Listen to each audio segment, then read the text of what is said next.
Serious, what is something most people don't realize can psychologically mess someone up in the head? Being lied to consistently by someone you had built trust in, and then finding out you were lied to. I don't think some people realize that trust issues can't just be unlearned instantly, and that reassuring someone isn't necessarily going to help. As a parent, being too egotistical to admit you're wrong and always blaming your kids for everything, or making them feel stupid about what they know, rather than admitting you were wrong.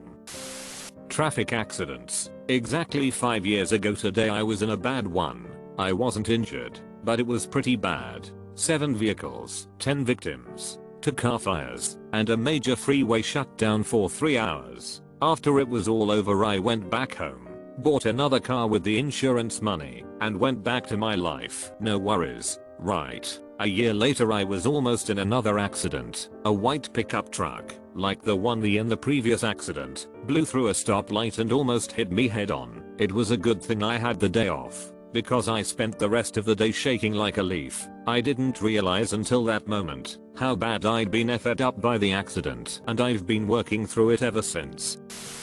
Being repeatedly told it doesn't matter who started it, when it's about physical violence. Sometimes only one person is starting that violence, and that is abuse. Yes, even when the people involved are children. Yes, even when the victim defends themselves. Telling me that over and over eventually taught me I couldn't fight back if I wanted any adult to believe me, which was a dangerous lesson that facilitated later abuse. Yeah, I had a terrible mom who left me with a lot of baggage. But one of the few things I truly appreciated is she knew I got bullied at school and told me I would never get punished at home for fighting back. So I did a few times. I got suspended twice, and those suspensions were basically vacations from school. I was kind of a grades obsessed nerd, so I don't think there was much worry I'd get sidetracked. I guess I learned a valuable lesson about the importance of standing up for yourself and ignoring people who claim violence should never be answered in kind. The bullying stopped. Never taking a break from school or work and having a day to yourself can really clear your mind up. If you work all day, it can really damage you and how you approach work situations. Dismissing mental health issues as being weak or selfish, especially if those dismissing the issues are your family members or people you looked up to. Lack of physically human touch absolutely destroys my brain almost daily. Cheating. You don't know how much anxiety and self-doubt it can give to someone. You'll forever wonder if you're enough, or if there's something wrong with you to deserve that kind of treatment. Parents, treat your kids equal. It sucks when you don't. I expect more out of you. I'm disappointed in you. Stuff like that. I did study. I suck at taking tests. I'm trying my best.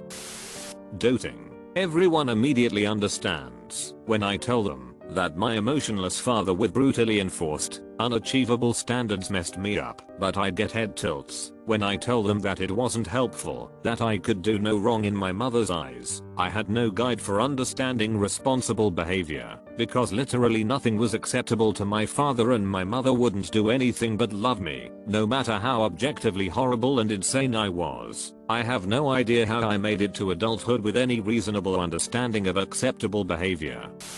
Constant negative interaction with the internet. I say internet specifically because everyone knows that constant negative input is bad, but online we can more easily disguise it as fun.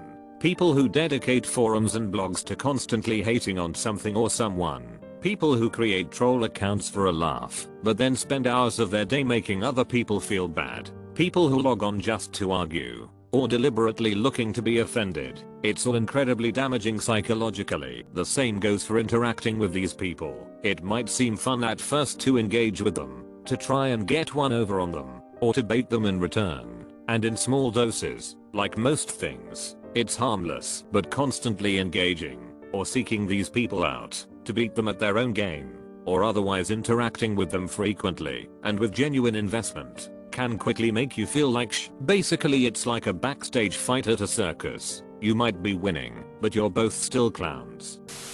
Sleeping too much somehow causes depression, which stinks because when you're depressed you'll want to sleep too much. Starts a deadly cycle. Repeatedly telling kids they are gifted, above average, or extraordinary. It may be true that they are smart or show a talent in some way, but the child will internalize this expectation that they need to achieve, excel, and be the best. As adults, they may wind up either overwhelmed with pressure to achieve or feeling like a failure if they didn't live up to expectations. When the person always has to be the one to start a conversation, if you always have to initiate it, then how good are your friends really? An adult's careless or offhanded comment to a child or teenager, some things an adult/parent/teacher etc. says to a young person can stay with them for years, even if it wasn't meant badly. I'm not talking about anything abusive. That's a whole other level, but sometimes even small criticisms or observations made out loud with no ill intent can play back in someone's head and affect their relationship with that adult, or how that kid thinks about themselves. I think it's especially tough with teenagers, because on one hand they sort of act like adults sometimes, but they're not. So some offhanded comment about how they look or act can have long-term consequences. Something I heard that resonated with me was, does this thing need to be said? Does it need to be said by you? And does it need to be said by you at this particular moment?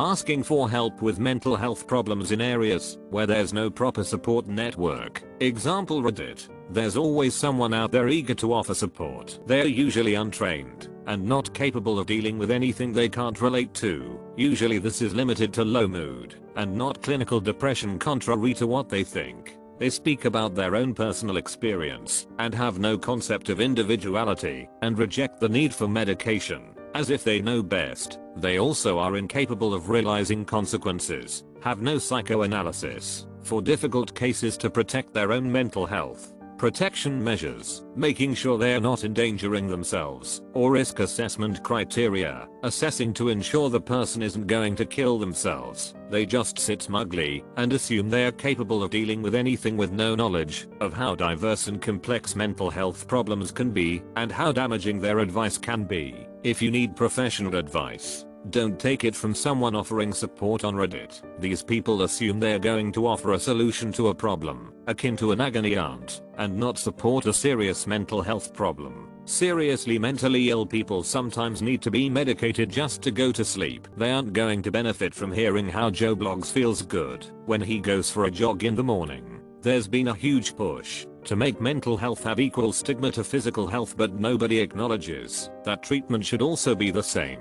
If I break my arm, I'll get professional treatment for it. And if I suffer from clinical depression, I'll also get professional treatment for it. Having any and all experience is diminished because someone has it worse than you, or you merely met expectations. Even positive experiences weren't to be celebrated because of course you succeeded on your studies. You're supposed to. Winning a sports game doesn't matter because it's what you're supposed to do. You broke a bone. You're fine, take some Tylenol and go right back to school/work. You're sick, but you're well enough to read a book. So why don't you get up and help me with the housework since you were too sick for school? Being made fun of how you look, followed by the "it was just a joke." You really never know what the person is going through and what they fight to try to accept themselves and their body looks. Just don't call someone fat or ugly or make jokes about something people cannot change from day to night. It hurts. As a chubby girl, I've been listening to this since ever, from family, friends, at my job. Just don't do it. It makes people hate themselves. Telling yourself that your trauma wasn't that bad. I spent years gaslighting myself and only realized the severity of my trauma when I began unpacking it with my therapist, and it put me in a depressive episode for 2 straight days.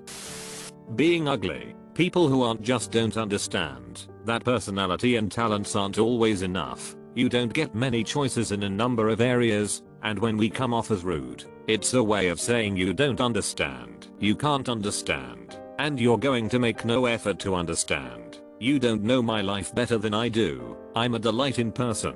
But when someone tells me it's all just confidence, or that partners and employers are only looking for character, I have no patience left.